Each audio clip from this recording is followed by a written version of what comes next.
Free educational videos के लिए Excellence Online को सब्सक्राइब करें। Excellence Online, a project of Academy of excellence.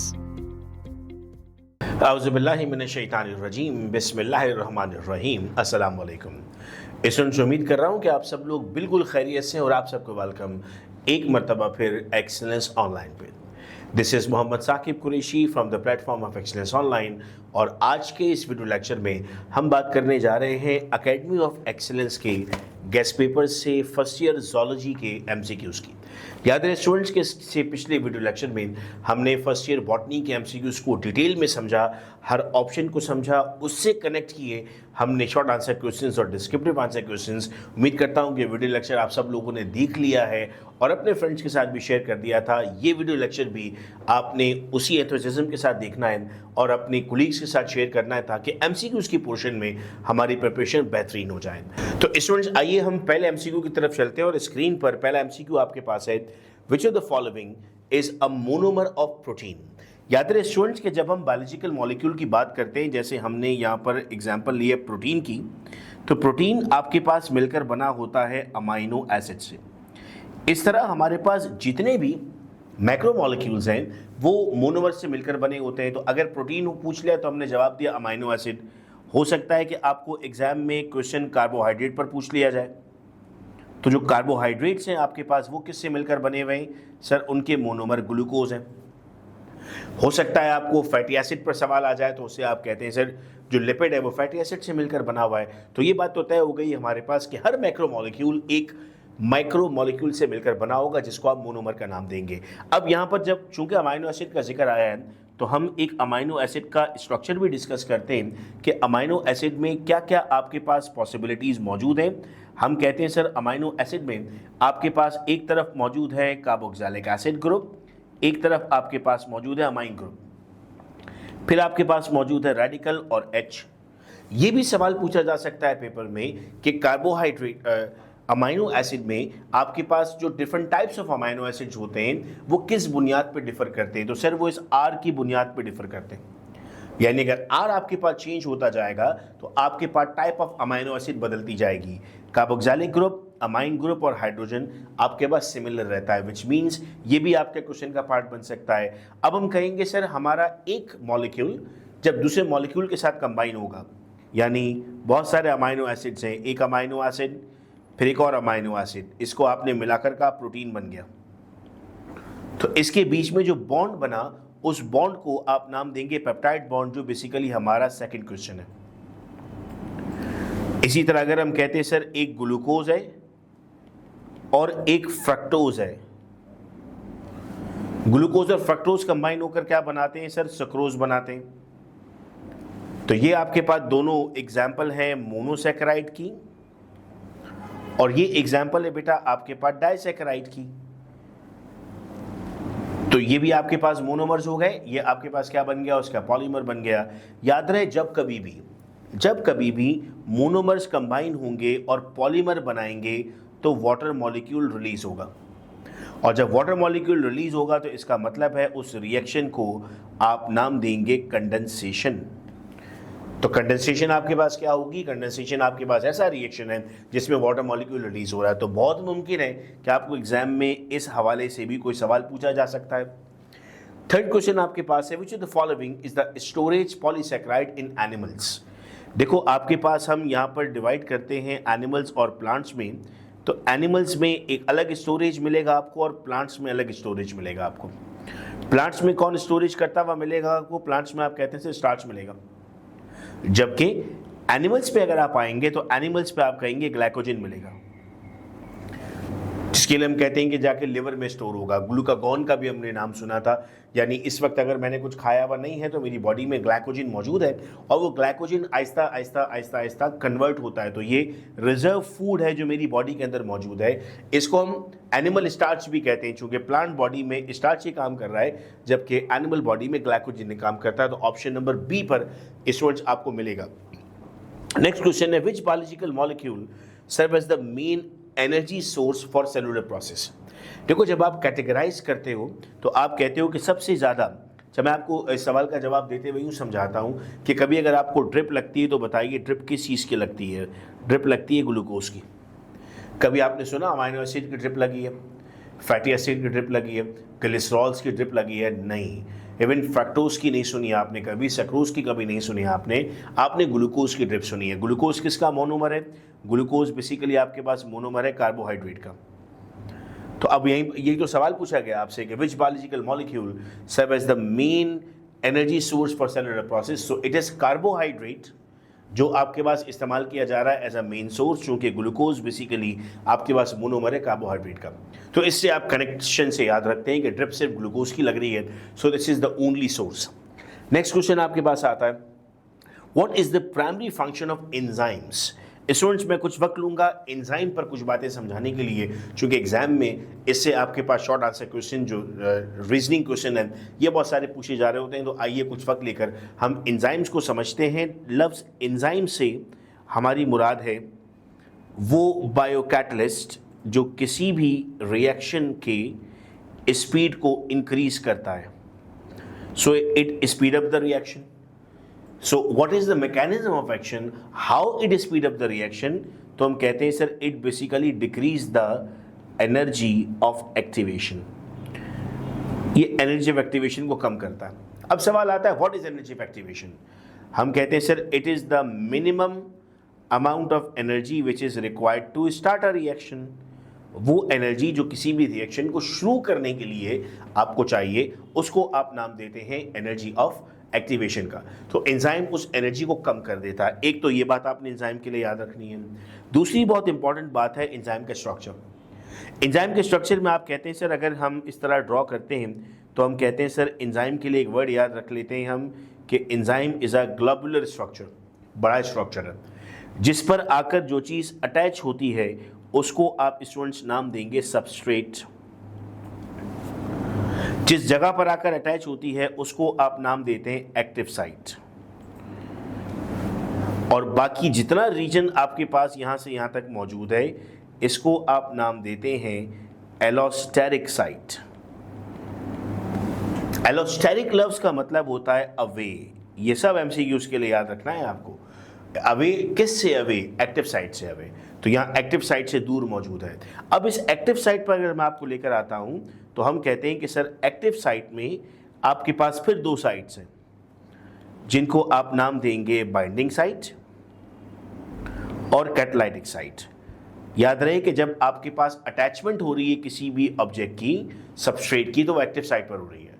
उसके बाद एक्टिव साइट फर्दर डिवाइड हो रहा है बाइंडिंग और कैटालाइटिक में, यानी वो बाइंड करेगा और बाइंड होने के साथ अपने कैटालिसिस को परफॉर्म करेगा। इसको एक्सप्लेन करने के लिए मैं आपको एग्जांपल देता हूं जो यूजुअली आप एमएफ से इस्तेमाल करते हैं। उसमें आपने देखा है उसका एक केस होता है जिसमें आप उसको रखते हैं, उसमें लिखा होता है लेफ्ट में लेफ्ट और राइट में राइट। अगर आपने उल्टा रख दिया तो क्या होगा? चले तो जाएंगे, लेकिन चाहे उसके पास केस बनना हो या चार्ज ना हो।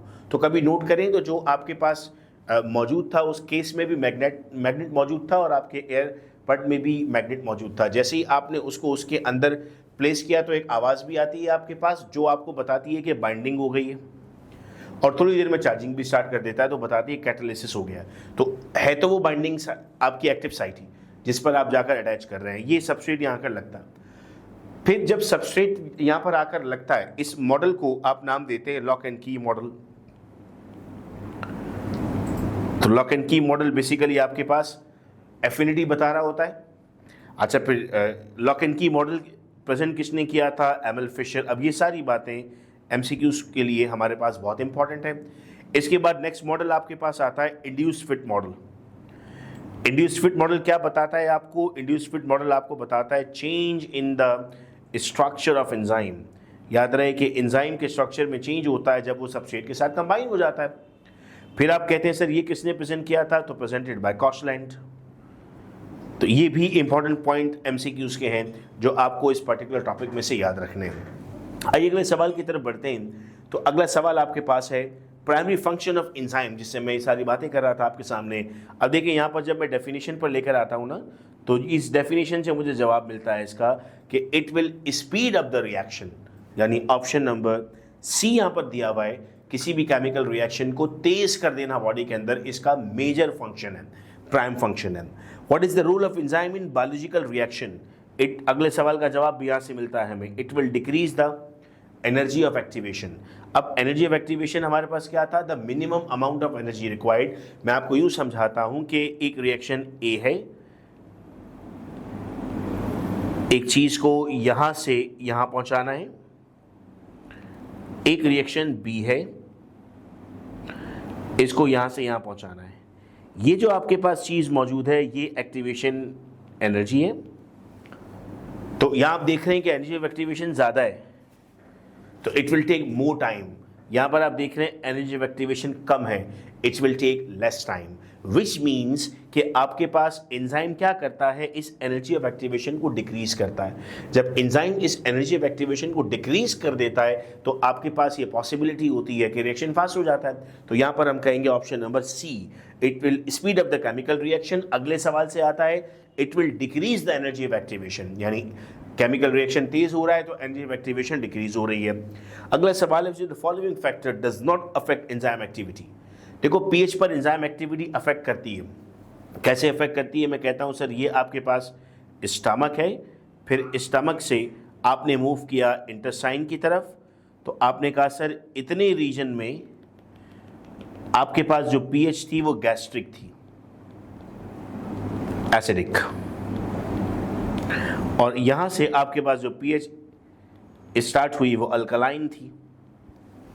तो ये बहुत इंपॉर्टेंट था कि इन एंजाइम्स के लिए एसिडिक पीएच मेंटेन रहे, वरना यहां पर कौन सा एंजाइम मौजूद है? मोस्ट कॉमनली हम कहते हैं पेप्सिन, वो काम नहीं करेगा।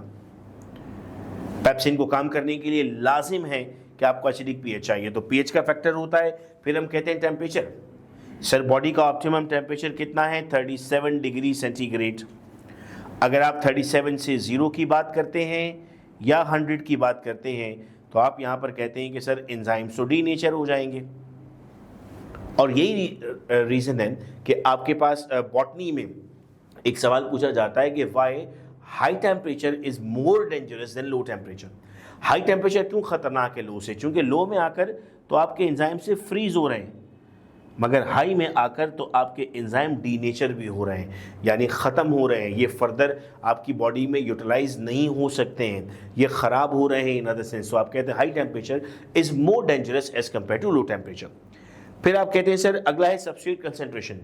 सबस्ट्रेट जितना ज़्यादा होगा एंजाइम एक्टिविटी बढ़ना शुरू हो जाएगी लिमिट तक रहकर, तो डिपेंड तो कर रहा है लेकिन कलर ऑफ द एंजाइम पे डिपेंड नहीं करता। सो क्वेश्चन पूछा गया था नॉट, थोड़ी देर पहले मैंने आपको जब ज़ूलॉजी पढ़ाया था तो उस वक्त भी ये समझाया था कि जब नॉट की बात की जाएगी तो बहुत इंपॉर्टेंट है इस सवाल को ठीक से पढ़ना और हर ऑप्शन को जानना। तो इस वक्त ऑप्शन नंबर डी गलत जवाब है, जो कि बेसिकली हमारे लिए सवाल का सही जवाब है। अगला सवाल है site of enzyme way substrate bind. याद रहे स्टूडेंट्स बड़ा कंफ्यूज रहते हैं यहाँ पर, मैंने कॉन्सेप्ट समझाने की कोशिश की। अटैचमेंट बेसिकली कहाँ पर हो रही है? एक्टिव साइट पर, उसके बाद उसमें बाइंडिंग और कैटालिसिस मौजूद है। तो स्टूडेंट कहते हैं अटैचमेंट बाइंडिंग साइट पर नहीं हो रही है, नहीं, अटैचमेंट कहाँ पर हो रही है? अटैचमेंट हो रही है बेटा एक्टिव साइट पर। उसके बाद आप कहते हैं कि आपके पास उसकी अटैचमेंट किसी एक पर्टिकुलर साइट पर होने जा रही है। तो ये कंफ्यूज करने वाला एमसीक्यू था, इसीलिए इसको डायग्राम के अंदाज से हमने समझने की कोशिश की थी। अगला सवाल आता है हमारे पास, what happen to an enzyme when it is denatured. एक एंजाइम के साथ क्या होगा जब वो डी नेचर हो जाएगा?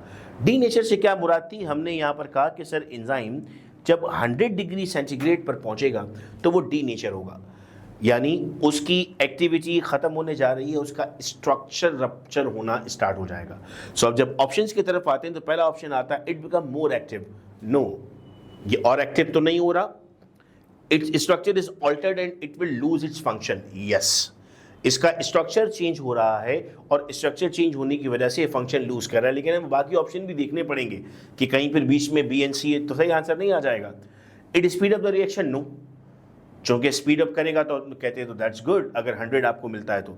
It bind more tightly to substrate, no, चूंकि अगर सबस्ट्रेट से ज़्यादा तेज़ी से बाइंड करेगा तो एक्टिविटी इंक्रीज हो जाएगी। तो यहाँ पर आप कहते हैं कि sir it's structure is altered and it will lose its function. तो ये आपके पास इसका सही जवाब बनेगा।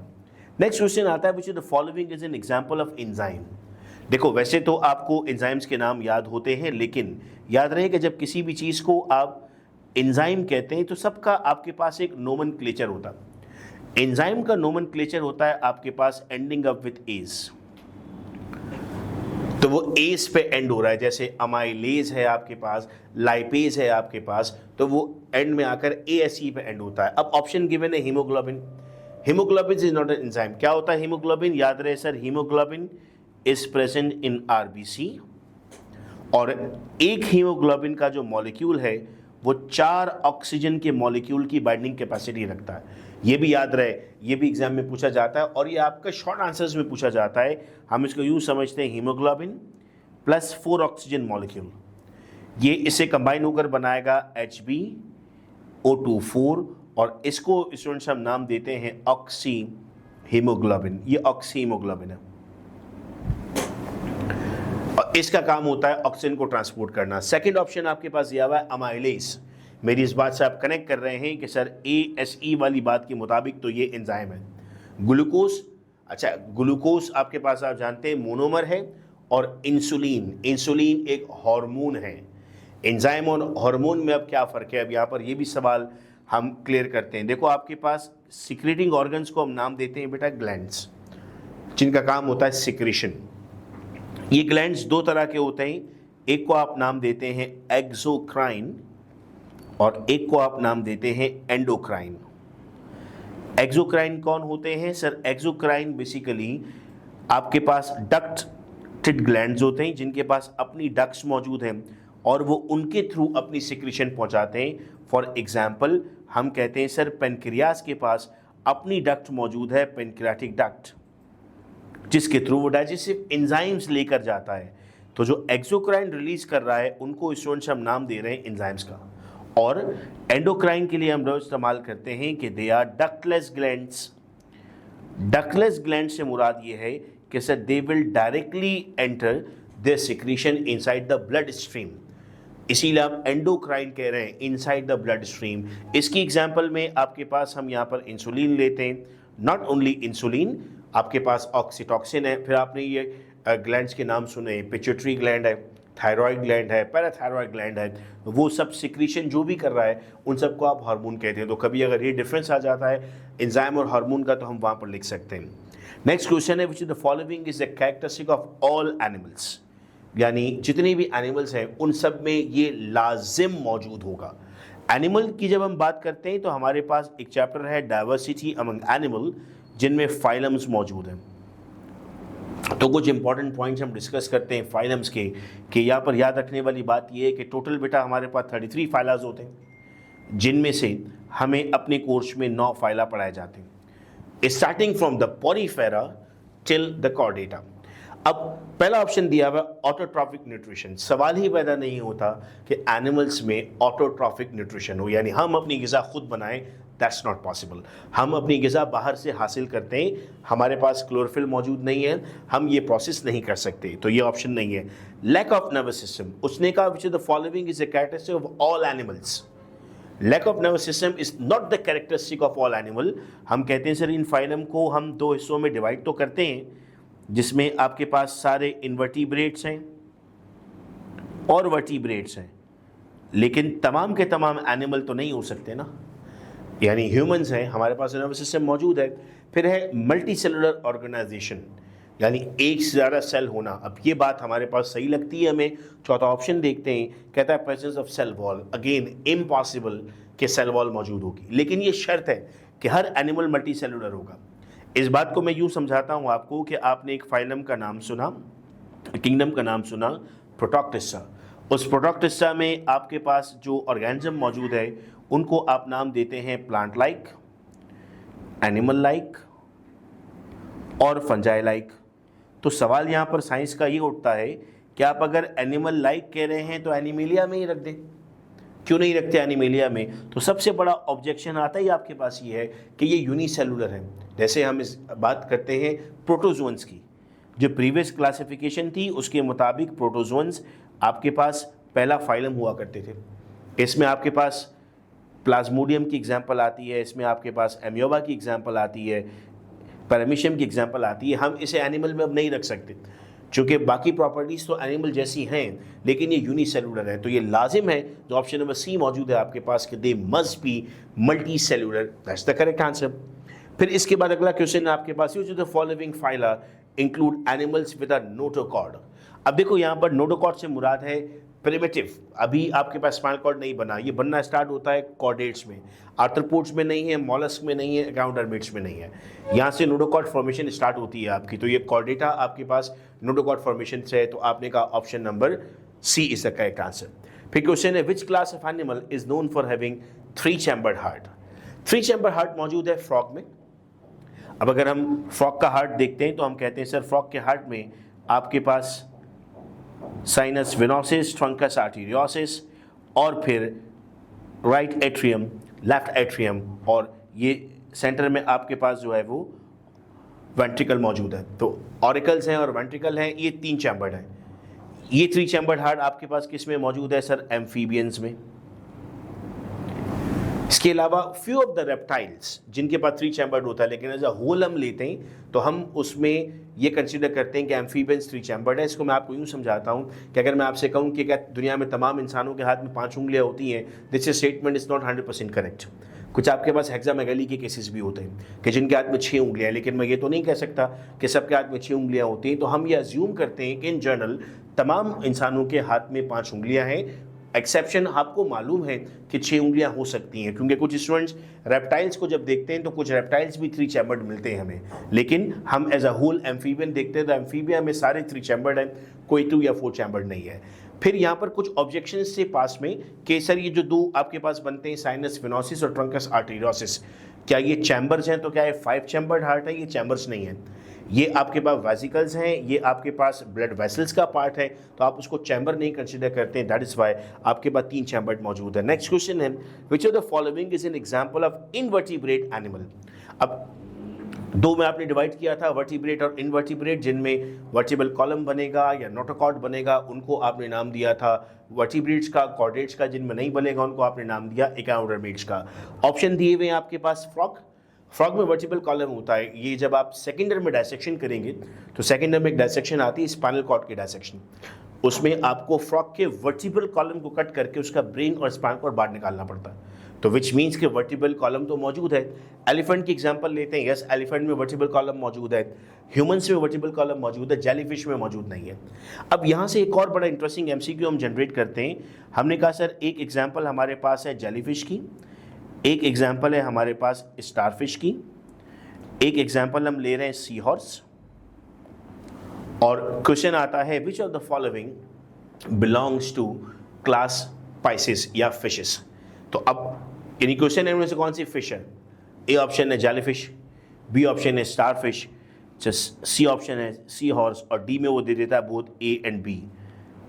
तो कुछ स्टूडेंट्स ऐसे होते हैं ना, उन्होंने थ्योरी नहीं पढ़ी होती और जस्ट गैस कर रहे होते हैं, तो वो तो ये समझते हैं कि sir A and B is the right answer, नाम के साथ फिश है, जबकि जेलीफिश और स्टारफिश आपके पास इनवर्टिब्रेट्स हैं, आपके पास नाइजीरिया के मेंबर्स हैं, एकाउंडरमेटा के मेंबर्स हैं। Sea horse is basically a fish के नाम के साथ फिश नहीं है, लेकिन ये आपको पाइसेस की क्लासेस में मिलता है। तो ये भी एमसीक्यू पेपर में आ सकता है। हम हर एंगल पर बात कर रहे हैं कि कौन कौन सा सवाल पेपर में पूछा जा सकता है।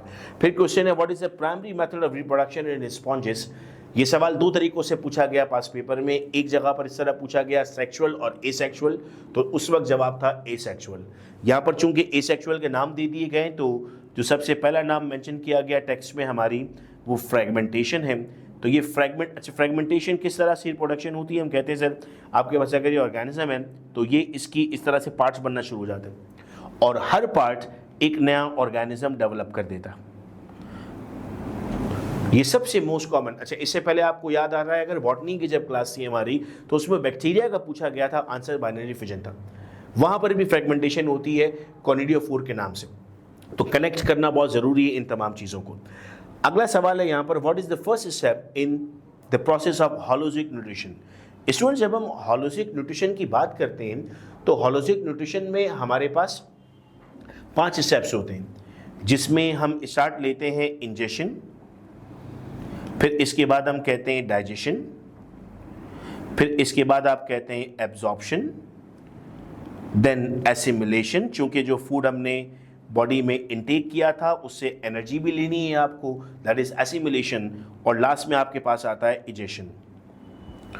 तो अब ये आपसे सवाल पूछता है what is the first step तो चूंकि सारे स्टेप्स आपने अब लिख लिए हैं तो अब ढूंढना आपके लिए बहुत आसान है। आप कहते हैं sir injection is the first step. और अब यहाँ पर कुछ इंपॉर्टेंट बातें ह्यूमन सिस्टम से अगर हम लेते हैं होलिस्टिक न्यूट्रिशन से, तो हम कहते हैं सर ये आपके पास जो इंजेक्शन वाला पार्ट है ये बहुत इंपॉर्टेंट है चूंकि फूड इन हुआ है आपकी बॉडी के अंदर।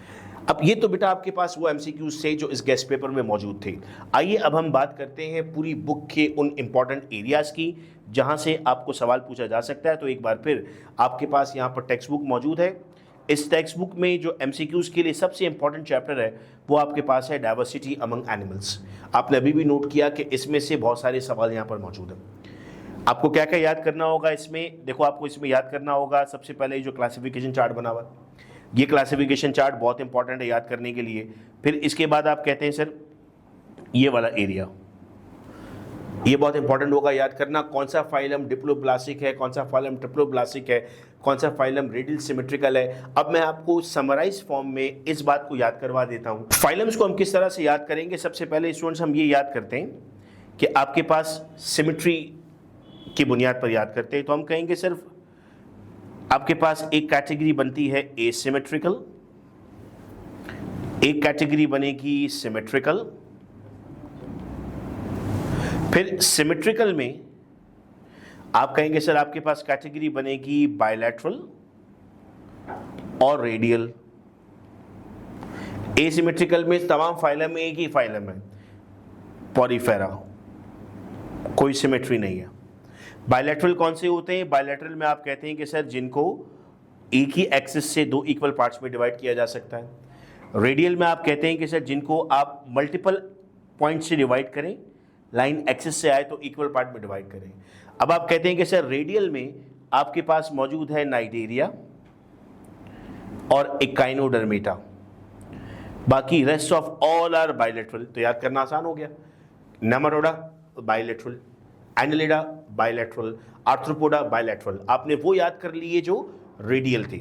इसी तरह हम कहते हैं सर दो तरह की सेलुलर ऑर्गेनाइजेशन है, एक को आपने कह दिया no cellular organisation, example again Porifera, इनमें कोई सेलुलर ऑर्गेनाइजेशन नहीं है। दूसरी तरफ आपने कहा सर सेलुलर ऑर्गेनाइजेशन की बुनियाद पर दो तरह के ऑर्गेनिज्म बना लिया आपने, डिप्लोब्लास्टिक और ट्रिप्लोब्लास्टिक, यानी दो सेल लेयर और तीन सेल लेयर।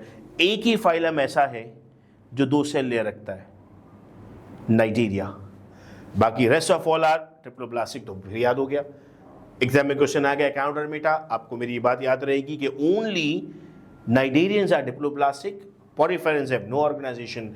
बाकी कोई भी आ जाए हम डायरेक्टली बता देंगे कि वो क्या था। सो इस तरह से अगर आप इस अप्रोच के साथ MCQs की प्रिपरेशन करते हैं तो आपके लिए बहुत आसान हो जाएगा अपने एग्जाम में मार्क्स हासिल करना।